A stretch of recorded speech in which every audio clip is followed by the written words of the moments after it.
conducción quieren explicar cada uno de ellos, o por lo menos los que han tenido mayor desarrollo masivo en la opinión pública. Sí, son dos casos que han estado sonando sobre todo públicamente en los últimos días, donde por ahí han tenido diferentes tipos de denominaciones, y muchos han estado hablando incluso hasta por ahí de mala praxis.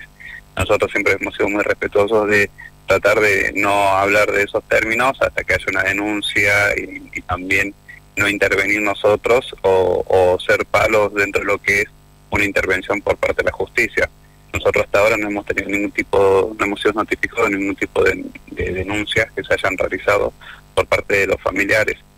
Sí, hemos estado en contacto permanente con los familiares de los pacientes, que son de dos casos. Un caso de una paciente que también ingresó por la guardia con un abdomen agudo, una masa tumoral en lo que era la región de intestino, en donde se tuvo que realizar el tratamiento quirúrgico, donde se les explica siempre a los familiares y al mismo paciente cuál es el tipo de intervención que se va a realizar, cuáles son las posibles complicaciones, y en donde se le hace un informe por escrito, en donde se hace el consentimiento por parte de la familia a realizar los procedimientos.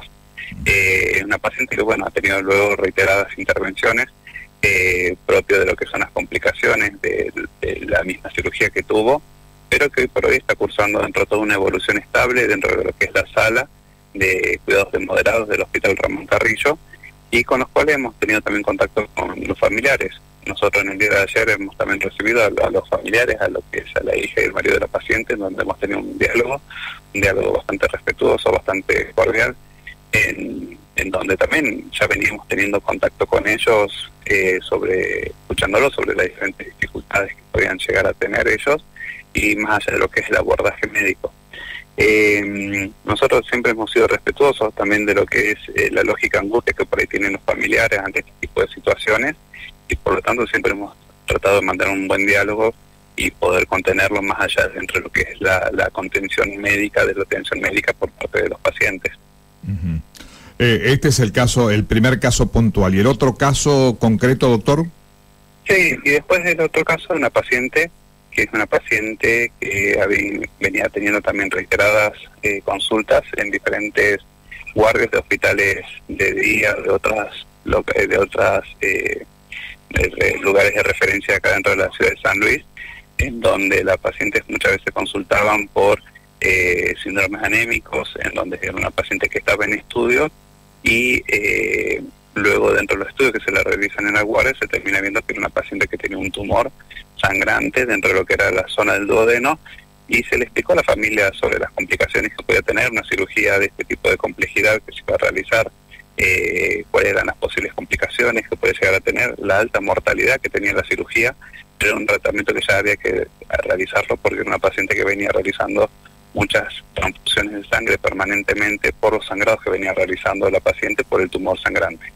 Dentro de todo esto, la paciente, nosotros hemos tenido, los mismos médicos tenían un diálogo con los hijos de la paciente, y que dentro también se les ha realizado el informe por escrito, explicándole qué tipo de cirugía se iba a realizar, cuáles eran las posibles complicaciones que podían tener, y sobre todo acentuando sobre la alta mortalidad que podía tener la paciente.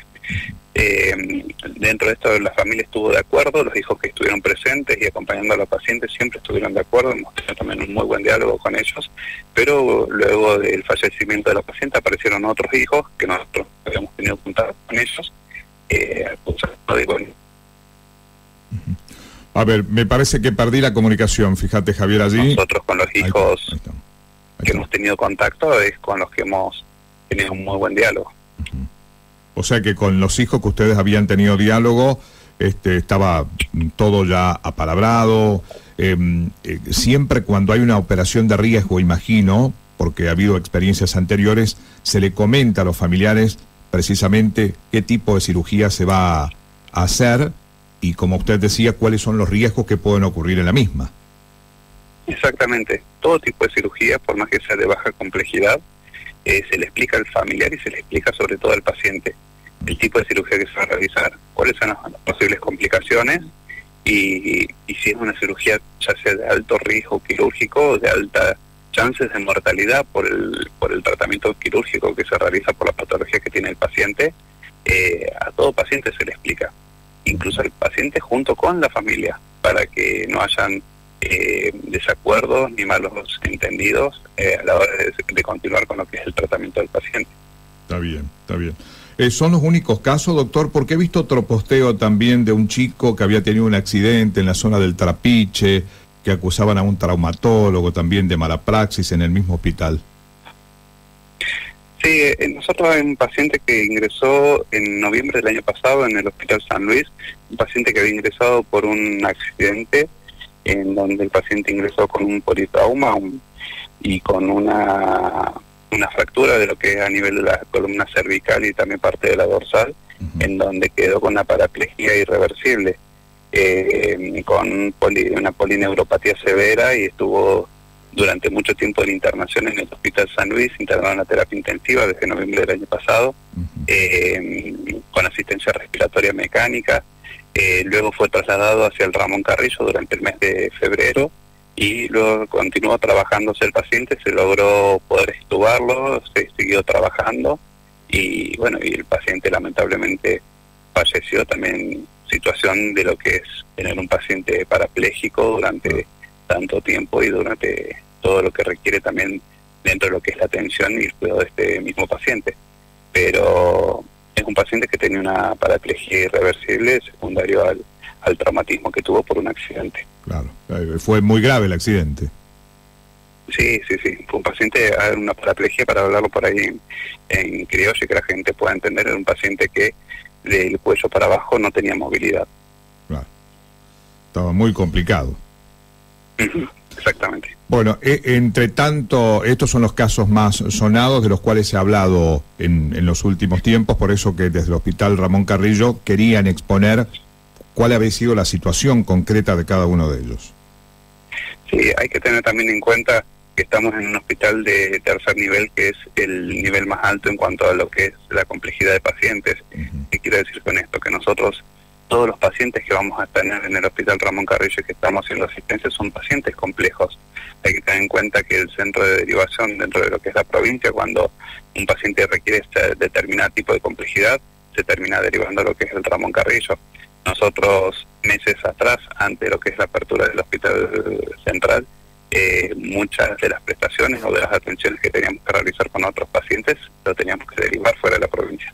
Hoy por hoy ya no se están derivando esos pacientes gracias a las contrataciones que se han podido realizar de otro tipo de profesionales que vienen de otras provincias, la tecnología y la complejidad que tiene el Ramón Carrillo, y que esto nos ha podido dar la posibilidad de dar otro tipo de atenciones hacia los pacientes y que no tengamos que estar derivando a los pacientes fuera de la provincia. Muy bien, doctor, ha sido muy amable, muchas gracias. No, por favor, muchas gracias a usted, que tenga muy buen día. Hasta luego.